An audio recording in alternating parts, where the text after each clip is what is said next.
All About Beer receives underwriting support from 49th State Brewing. They understand the importance of independent journalism in the beer space, and their support helps fund original work. Learn how you can affordably support journalists by visiting allaboutbeer.com/support.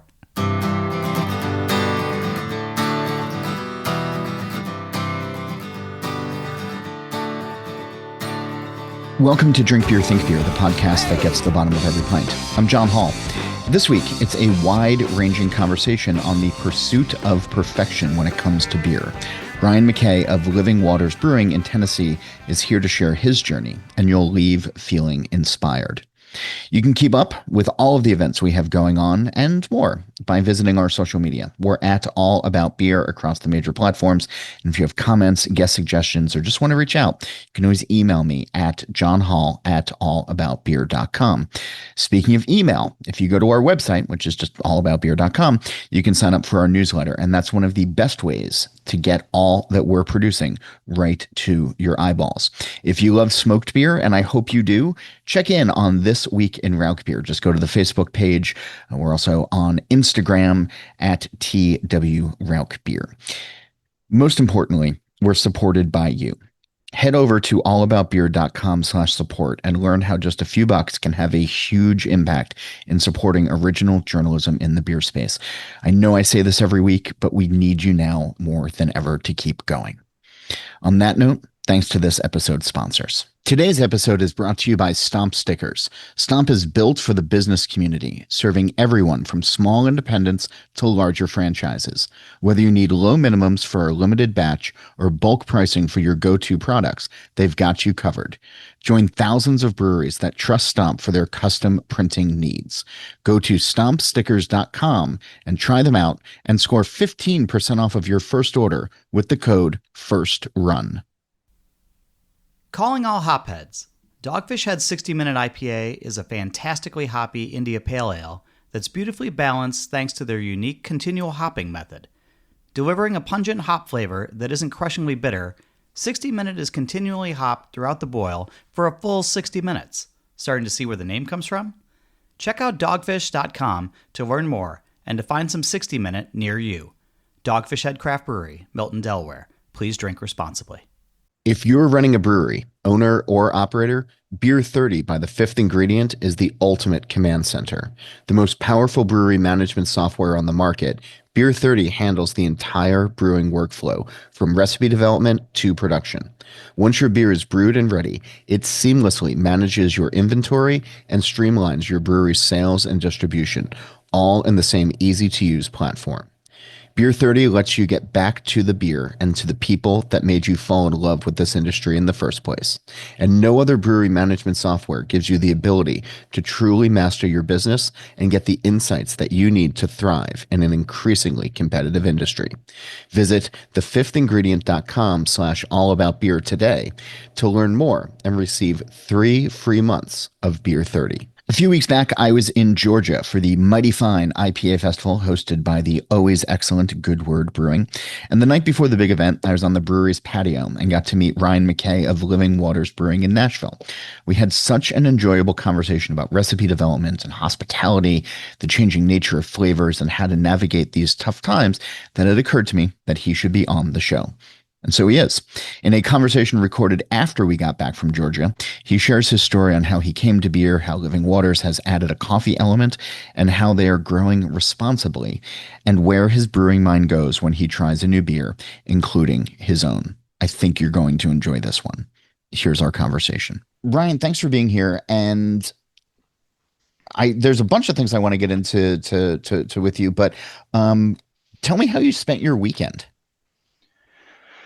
This last weekend I was on my family's farm building wine trellises. Okay. Which was very hot. And my dad and I were out there putting concrete in the ground to get the posts up and getting our new vines where they can start growing onto some secure trellises. So tell me about the family farm then and why you're doing this. Yeah, so the farm's been in our family since My great grandfather was the first doctor to move into the area of Rock Island, Tennessee. Which is where compared to things It's a people might know on the map.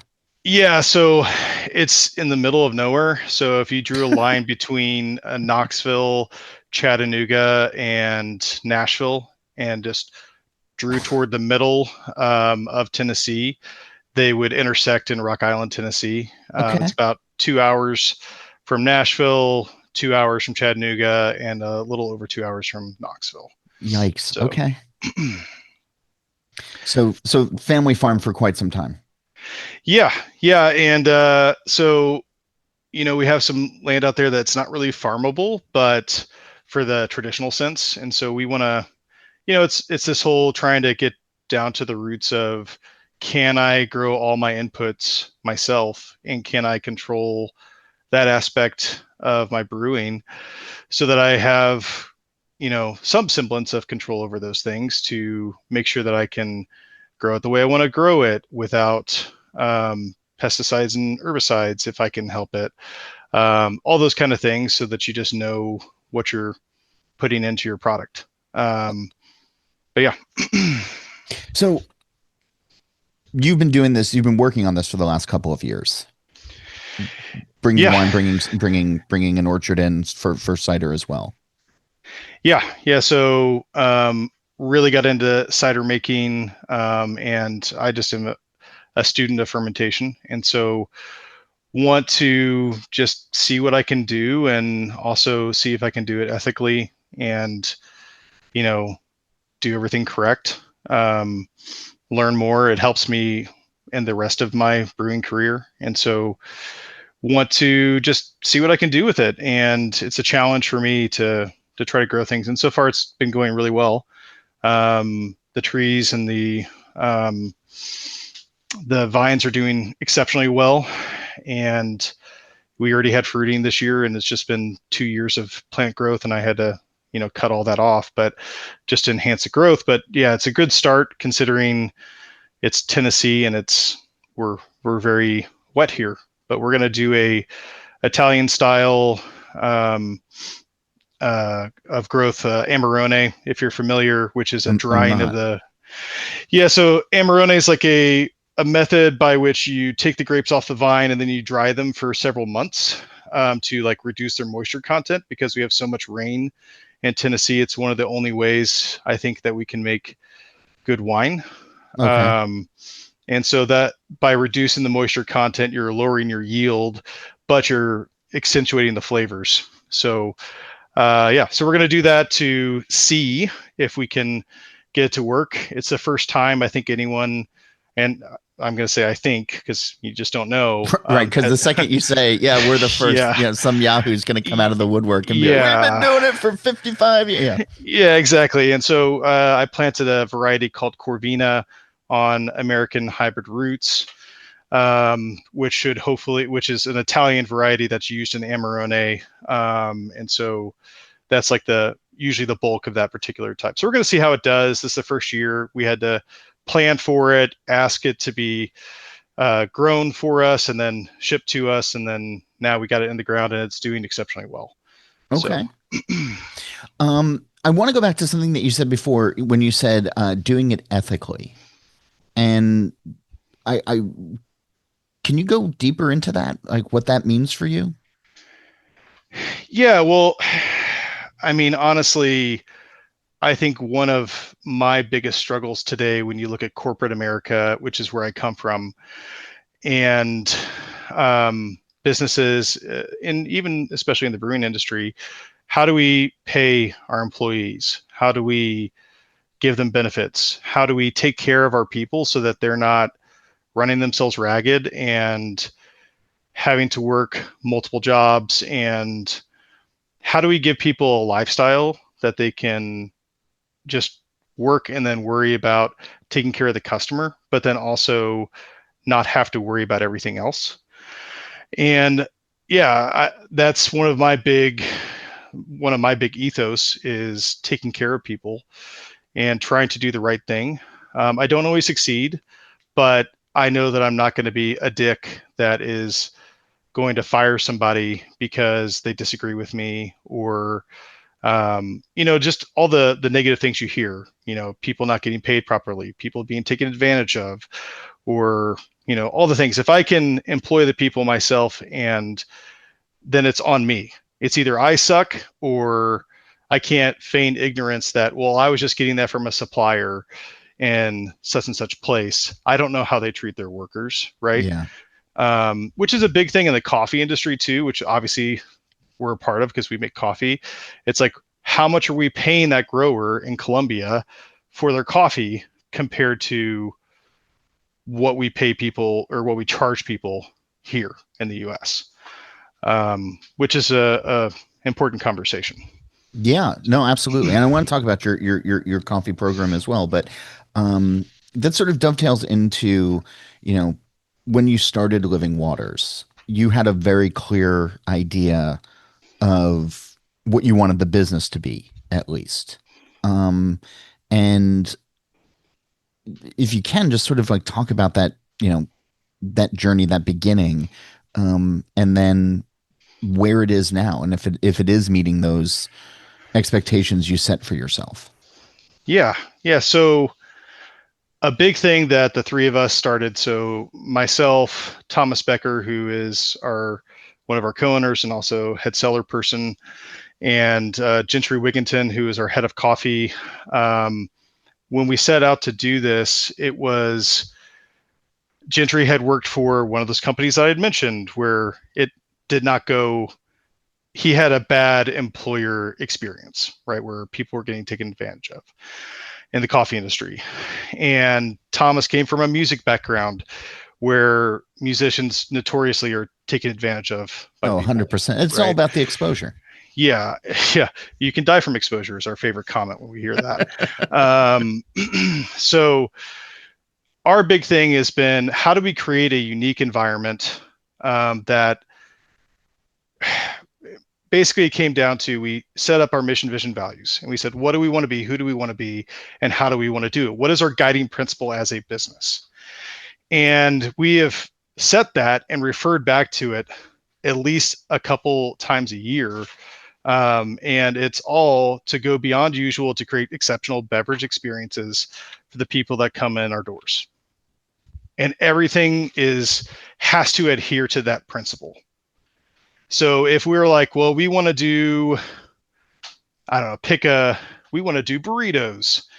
Does it provide an exceptional experience? Yes or no? We want to do this pastry, or we want to do this signature drink, or we want to bring in this group of people. Does it provide exceptional beverage experiences for the people coming into our doors? Okay. If the answer is no, then it's a straight up no. We're just not going to do it. How I admire that so much. And I know that there are companies that are built on these experiences and built on this, on these ethos. How hard is it to maintain?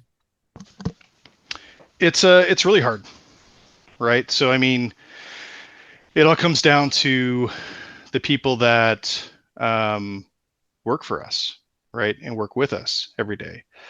If the employee that we hire, if we don't train them right, they're not providing an exceptional experience. If we don't give them the space to express themselves and do what they think is meaningful, then they're not going to be able to provide that, right? In fact, we just had a staff meeting where we were trying beers from all over the U.S. that I bring in, that we do that like once every other month, just to showcase, this is what beer is like in our local market, and this is what beer is like in, places like California and Oregon and Vermont, because they won't have that ability to experience that. So sure. You need to provide space for creativity.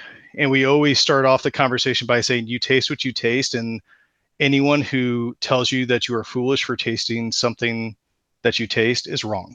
Oh, I hope people still aren't doing that, but yeah, I get what you mean. I mean, they do. I mean, we've had employees that will make fun of people because, I taste, apples or whatever else. And then they'll just start making fun of it. And it's like, okay, Oh, guys, you got to stop that.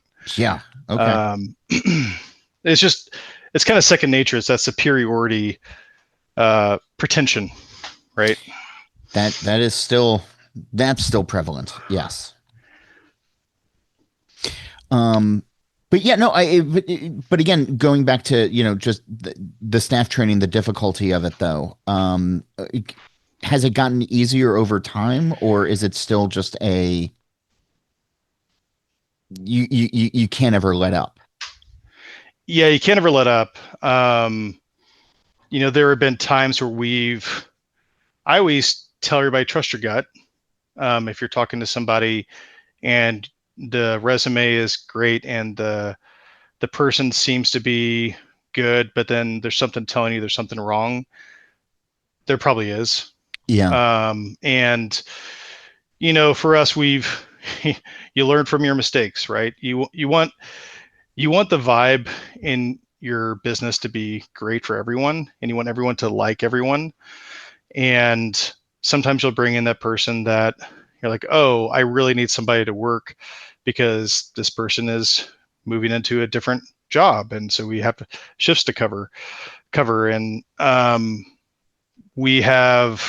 I think we've done a good job. We've come to a good place, but yeah, we're always fighting that because we don't have a lot of turnover, but when we do, it's pretty impactful because, well, this is probably somebody that's worked for us for a long time that's leaving, and now we have to replace that component to our work culture to ensure that everybody likes the person, gets along with the person, and does what they're supposed to do, so it doesn't make everybody else's life harder. Yeah. So when you three were thinking about this and what you wanted it to be, and having the right people and having the right ethos and all of that, what were the initial beer thoughts to fit into the company structure, the company ethos? yeah, I mean, IPA. Yeah.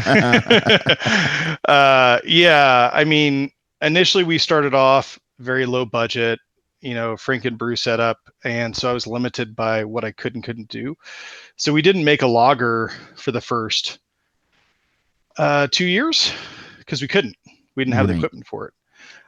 So it was all IPAs, New England and West Coast, and then sours. And the big thing that I was focused on was stouts, because since we have a coffee element, it made sense to really lean in on stouts. I didn't think there was anyone in our market that was really focused on that. Mm-hmm. To the point where I had 12 taps, and of the 12 taps, 6 of them were stouts. Wow. Which maybe was not my most brilliant move ever, but the stout fans loved it. Well, I was going to say, I mean, you could probably get people who came in for that because that's what they wanted. Oh yeah, and we still get people that I always try to have at least 2 or 3 stouts on at a time. And we'll still get people that say you don't have enough stouts on. Okay. All right. I mean, as long as they're coming in and drinking them, then then they're probably right. Yeah. Yeah. And I mean, I don't think there's not that many people that are big. I mean, we opened in July, so it's like I opened up with 6 stouts. Half my taps were stouts in the middle of July. So we have kind of a running joke of a summer stout club is kind of our thing. I mean, talk to the Miami Brewers, and they'll tell you, people love hot weather stouts. Yeah, it's a good time. But yeah, so that was the original idea, was really dialing in on New England IPA, which, we had Bearded Iris here and Southern Grist who were doing the styles. It was kind of newer to this area, so we didn't have the extreme competition yet. Yeah, but that was the original target, was let's do kettle sours and IPAs and see where it goes, and stouts, obviously. So on that IPA front, right? Because you mentioned Bearded Iris, and they brought a lot of attention to the Nashville area with those New England styles, right? And there's a lot of fans. There's a lot of people who went for it, but there is this regionality that I think can exist in, you know, even the New England style, or even somebody's take on a West Coast IPA or whatever. Like, you're going to speak to, one, your own brewer sensibility, but then two, what people are looking for who are walking through the door. And in some cases, it's not going to be, a big dank sticky double IPA that you might get in San Diego, or it's not going to be, a super oat forward tropical bomb that you might get in, Connecticut or Vermont, or something like that. As you were messing around with IPAs, um, did something start to emerge that made it, I don't want to say Nashville specific, but, or Tennessee specific, but like, is there something that you found resonated with the folks coming through your door that maybe, I don't know, might not play Yeah. in San Diego? Does that make sense? Yeah, it does. I would say that, because I'm not originally from the South, I'm from Missouri. My family's been in Tennessee for a long time, but I grew up in St. Louis. And the thing I noticed down here is we in the South are obsessed with sugar, and sweetness. And I think and on the same token, fruit.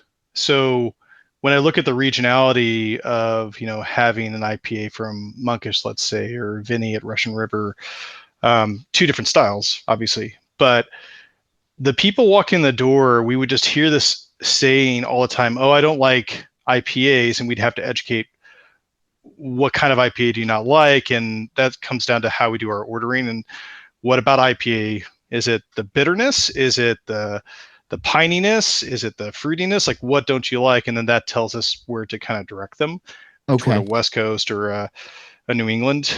But when I say sweetness, the thing about a hazy, a New England, is that it's inherently sweeter and not bitter, which a lot of the people that come in our doors don't like the bitterness. And so when we design a West Coast IPA, I design more towards the clean, crisp bitterness that's going to go away really fast, but will still give you the pine and fruit if that's what you're going for on that particular side of things.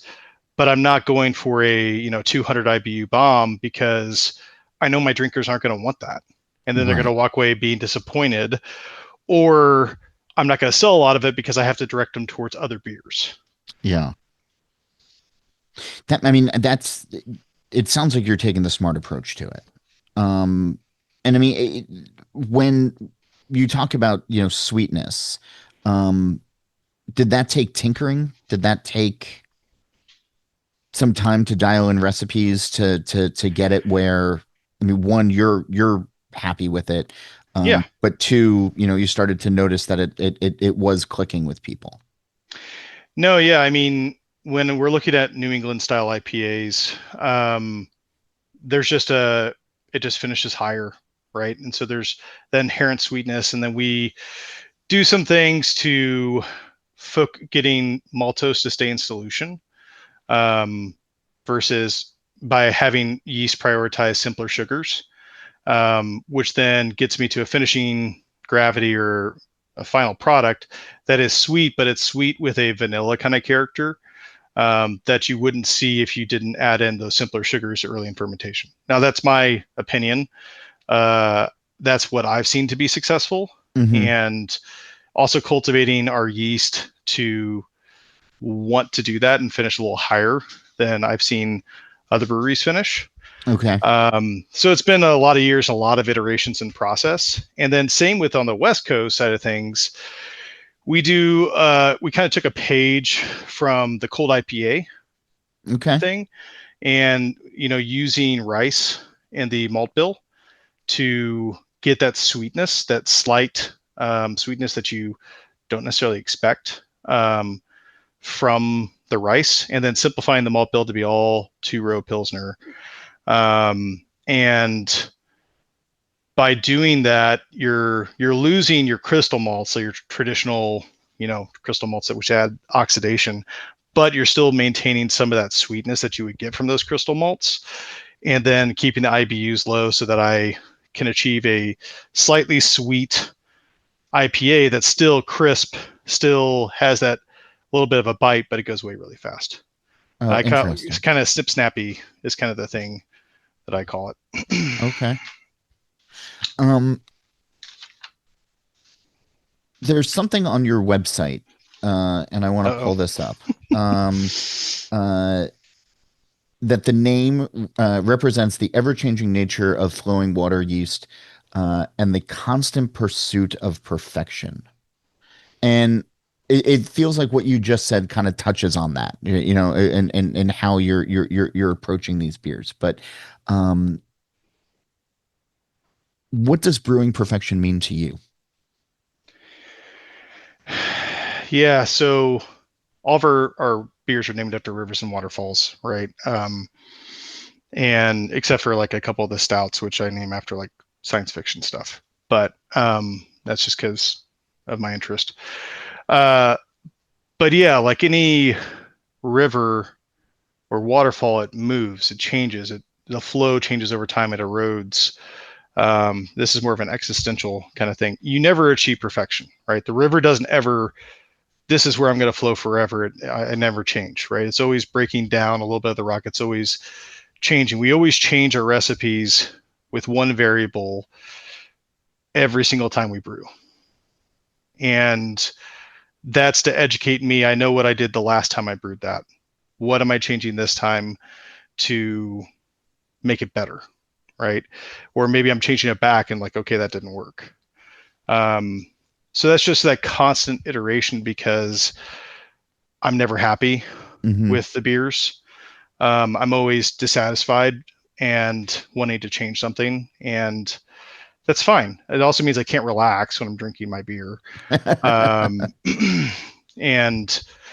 yeah, so when I'm constantly pursuing that, because it's like do you get too close to the sun and burn up? But at the same time, you're always pursuing or trying to do better and accepting that you are not perfect and never will be. And how do we as humans make better product and teach others around us, bring them up with us, to learn what you've learned and transfer that knowledge.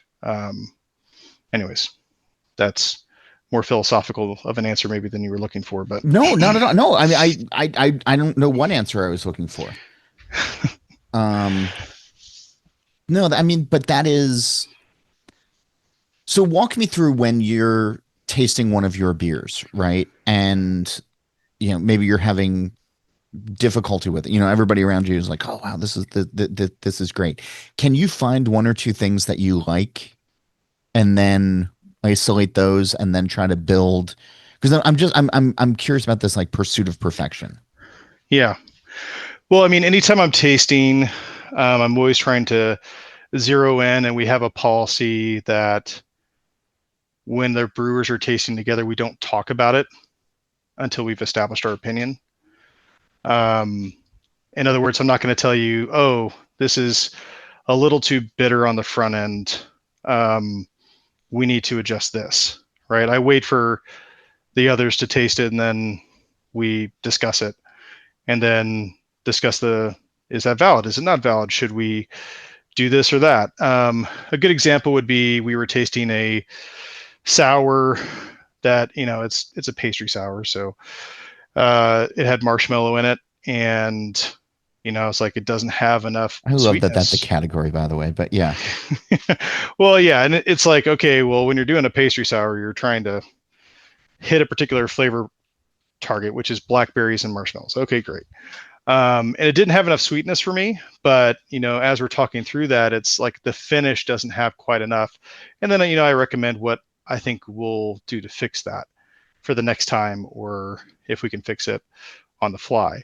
For an IPA, that might be, it doesn't have quite enough bitterness, and I think I want to increase the IBUs by like 5 for the next Okay. batch.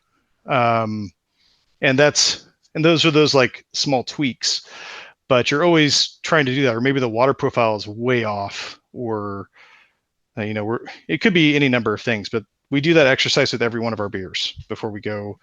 And I'm the bad guy that always says, screw our production schedule, we're just going to wait 2 more weeks on that beer because it's pissing me off.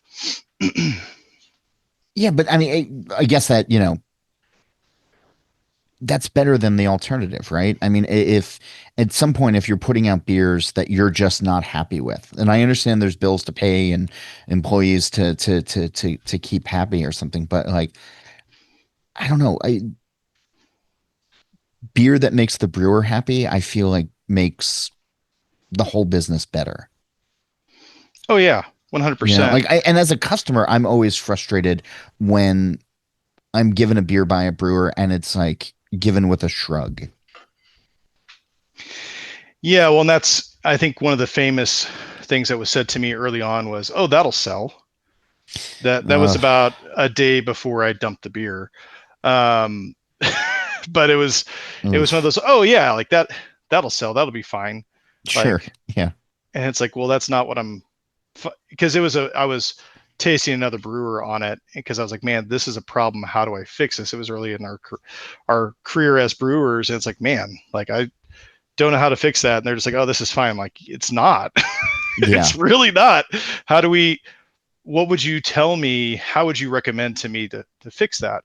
And that's still a practice I do. If I'm having a trouble with a beer, and our team is stumped, I'll go to Spencer at Brewery and say, hey, what do you think we could do on this? Or Vince from Dissolver, it's a constant conversation. It takes a village to really keep pushing the craft forward. And honestly, it sounds like it also takes a good amount of humility as well, like to understand when it's okay to ask for help and or advice or and then to have people that you trust, but that then also respect you to give you good advice and give you good answers and hopefully lead you down the right path. Yeah, exactly. And it's always hard because I always ask the question, are you being real with me, or are you, just humoring me and telling me, oh, it's fine? And that's I dig that. Um, Talk to me about the coffee program. I mean, I love that you do it. We had a conversation a couple weeks ago, and like I like that you're able to open your doors earlier, to get people in and add to the business as well. But it's always been my experience that breweries that have a coffee element or a coffee shop, it's you know typically going to be the best cup of coffee in the area. Yeah, and that's what we try to be. When we started, Gentry and I had a really good conversation of his craft. His focus was on being the best barista that he could be, right? And so it was approaching it with intentionality and saying, we don't want to be the brewery that makes coffee, or the coffee shop that also makes beer. It was, how do we achieve both from an exceptional level? Like, how do we be known as both, and people are confused, which is what I think what we've achieved. A lot of people know us as a coffee shop. A lot of people know us as a brewery. It's both. And then they're surprised when they come in like, oh, I didn't know you had coffee. Oh, I didn't know you had beer, or that you made your own, which I consider a success. Oh yeah. But yeah, so when we started, it was, okay, we want to do these cool, like, what is the current we don't roast our own coffee yet. And that's on purpose. It takes a person with passion, and it's the same as brewing. If you have a brewer with no passion, then you don't have good beer. If you are trying to roast coffee beans with somebody who has no passion for roasting and doesn't know how to do it, is just doing it as a job, you're probably not going to achieve the level of success that you could if you had somebody with passion. And we just haven't found that person. So we're a multi-roaster, meaning we bring in coffee from all over the world. And sometimes they're co-ferments, like a coffee cherry that's natural, meaning it's been left with the cherry on, and then they put a bunch of watermelons on top of it, and they let that ferment, and then it gets roasted, and then we have to dial that coffee in. So you get a watermelon co-ferment coffee, or an anaerobic fermentation, which are all really fun.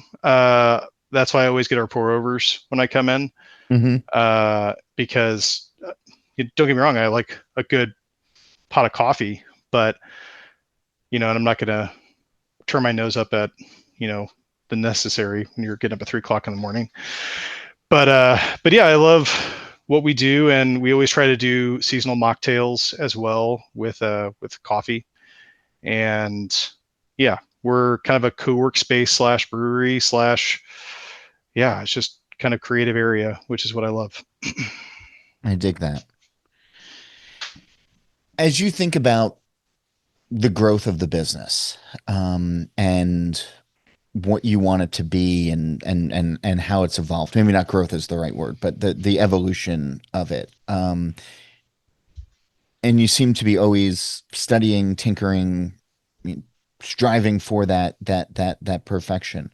Um, where are you putting those efforts these days? Yeah, so for us, um, our focus is on giving everybody, it's our ethos, right? The statement, going beyond usual to create exceptional beverage experiences. And for us, I think I want us to have a couple more tap rooms because it allows us to employ more people, take care of more people, and do it the way that we think is the right way. But also gets more of the product directly in our hands that we can serve it to customers and in the way that we know that works and works well. I think distro in Tennessee is great, and we also distribute to Alabama, and I think that's about as far as we want to go. I think the closer to home, the more control we have over it, over the experience, to make sure that people have a good experience versus tasting really old beer, right?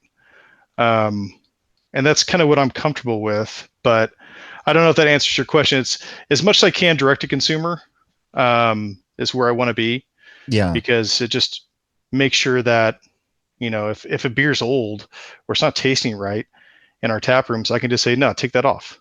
That's done. You can't do that in distro. No. So yeah, it's frustrating, but Okay. As you think about the ethos of the company and adding more tap rooms, adding more locations, right? We talked about early on how difficult it is to sort of maintain that that culture, that ethos, that you have to put the work in. I imagine that there has to be some groundwork that you've been doing as you've been thinking about expansion to yeah, keep that alive. no, it's all great people, right? As a leader, I have to make sure that I'm enabling my people to be successful and doing right by them, taking care of them, listening to them, helping them achieve their goals and their needs. And as long as I push forward with that as my responsibility as the person who started this with Gentry and Thomas, and listen and try to provide opportunities like we've been doing with our tastings and regular staff meetings. And right now, all of our staff works at both shops. So that's one of the ways we maintain our culture is our shops are pretty close to each other, so it doesn't affect employees too much to have to go between the two. But that allows our culture to stay consistent. I don't want to get so far away that we can't do that. But if I did, it would have to be because I have an amazing person that works for us in, say Huntsville. And because Huntsville's only about 2 hours away. I'm not saying I'm going there, but I would need to find somebody who fits the same culture and same kind of mindset that I have and believes in what we're doing. If I can't find that person, then I can't do it. Right. I mean, just flat out, like it will not work. I will fail. So it all comes down, it's got to start with me. And then from there, if I have the right mindset and treat people well, then they're going to treat their coworkers well. They're going to treat our customers well, which is why we always say that in our company, the employees come first. And if I treat the employees well, then they're going to treat our customers especially well. Yeah. And I mean, and that just builds that good relationship over time as well. I don't know. I think about local businesses that I like or breweries that I know that do it really well. Like Todd DiMatteo's place, right? Like, you're going to get an exceptional experience when you walk in. And I always sort of feel lighter as a customer when I walk into places like that. And I don't know, good vibes just lead to good vibes. Yep. But it takes work, right? I mean, yeah. Um, I dig that. So, um, does Tennessee law allow for this wine project that we started talking about early on, that you'd be able to, or is this going to have to be something else? Separate entity. Okay. Yeah, I mean, I know every state's I different, and I can't keep track yeah, of who allows for what with whatever license. Yeah. yeah. Tennessee laws are tough. So to make cider or to make wine, you need a winery license, Okay. and to sell those, you need a liquor license in Tennessee. Sure. So it would be a separate entity. There's also a lot of direct, like, am I going to have to go through my distributor who sells our beer in Tennessee to sell to myself, which would be hilarious. A lot of those kind of things that I still haven't figured out yet. I'm just trying to focus on how do I make this grow and do well, and do it in a way that I think is good, and hopefully can put Tennessee wine on the map. Right? We don't have a lot of wineries. You're not necessarily coming to Tennessee for wine, um, and maybe we won't be world class, but I think there's something to say for something made in your local community. So. Yeah. And especially, again, it sounds like, I mean, world class is something that people like to strive for, but if you put in the work, if you keep getting better, and it's a taste of a place, I mean, that's important, in its own way, of just keeping that conversation, or getting that conversation going, not even, getting it started, not even necessarily keeping it going. Yeah, that's I'm curious to see how that plays out over time, and I hope we'll stay in touch about it, because I'm curious about it now. But um, I know the answer to this question because I've asked this to you before, but the world hasn't heard it, and maybe it's changed since the last time we talked. But the green door question of, and the premise is, on the television show The Good Place, there's the concept of a green door that's brought up in the last season, and in it, the characters can walk through it and be wherever they want to be, doing whatever they want to be doing. So if we had a green door on our plane of existence, and this conversation ended, and you could walk through it and be at any pub or any brewery anywhere in the world, where would you want to go? Who would you want to be with? And what would you like to be drinking? Oh man, did we talk about this? I must have been really drunk. Um, uh, honestly, I mean, I'd want to go to Russian River and say hey to Vinny.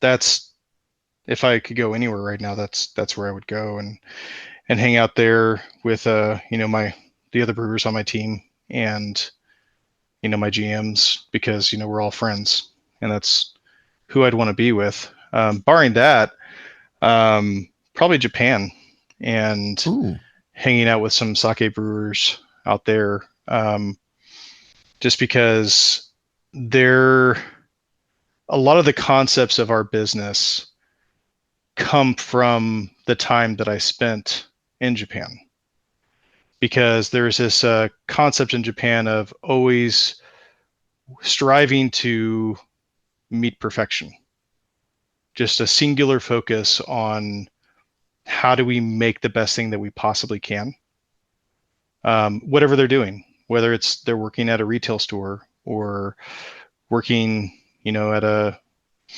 sake brewery, or working as a taxi driver. In general, Japan doesn't fire people.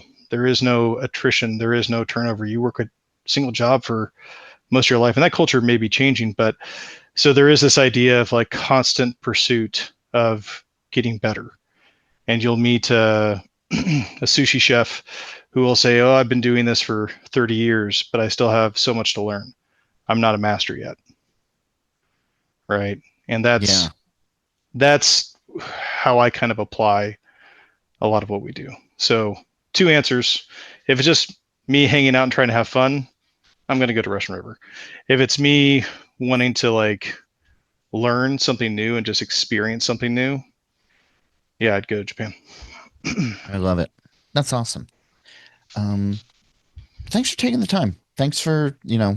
I'm glad we were able to have a quiet chat about, again, about everything that you're doing. We had a fun, evening hanging out on the patio at Good Word, and, I'm glad folks can hear a little bit about what we talked about that night. But, and I hope everybody gets down to Nashville and visits your spot. I need to get back down there again soon, and I'm looking forward to coming back and visiting. But, Ryan, thanks for taking the time. Yeah. Thanks for having me on. Appreciate it. My thanks to Ryan for being on the show this week, and for you for listening. Really, we mean it. And we can really use your help and support to keep everything going here at All About Beer. So go to allaboutbeer.com/support and find out how just a few bucks goes a long way of keeping us on the air. Also, go visit our website. There you can check out the new content that we're producing, as well as the archives that go all the way back to 1979. And always, you can reach me on email anytime at johnholl@allaboutbeer.com. That's JOHNHOLL @allaboutbeer.com. Follow us on social media. And before we run, a word from this week's sponsors. StompStickers.com is loaded with features to make ordering a breeze. They save all your artwork and order history, so restocking your best sellers is just a click away. Oh, and did we mention free shipping on every order? Try Stomp Stickers today and snag 15% off of your first order with the code FIRSTRUN. Calling all hopheads. Dogfish Head 60-Minute IPA is a fantastically hoppy India Pale Ale that's beautifully balanced thanks to their unique continual hopping method. Delivering a pungent hop flavor that isn't crushingly bitter, 60 Minute is continually hopped throughout the boil for a full 60 minutes. Starting to see where the name comes from? Check out dogfish.com to learn more and to find some 60 Minute near you. Dogfish Head Craft Brewery, Milton, Delaware. Please drink responsibly. If you're running a brewery, owner or operator, Beer 30 by The Fifth Ingredient is the ultimate command center. The most powerful brewery management software on the market, Beer 30 handles the entire brewing workflow, from recipe development to production. Once your beer is brewed and ready, it seamlessly manages your inventory and streamlines your brewery's sales and distribution, all in the same easy-to-use platform. Beer 30 lets you get back to the beer and to the people that made you fall in love with this industry in the first place. And no other brewery management software gives you the ability to truly master your business and get the insights that you need to thrive in an increasingly competitive industry. Visit thefifthingredient.com/allaboutbeer today to learn more and receive 3 free months of Beer 30. Do you want more beer audio in your ears? Of course you do. All About Beer has a podcast channel in addition to this one. Just search All About Beer on your podcast platform of choice, and then subscribe to shows like the All About Beer podcast with Don Tess and M. Souter, or the Brewer to Brewer podcast. Steal This Beer has new episodes every Monday, and the BYO Nano podcast comes out on the 15th of every month. As for this show, Nate Schweber does our music, Jeff Quinn designed our logo, and I'm John Holl. New episodes release every Wednesday, and that's when I'll be back again to drink beer and to think beer.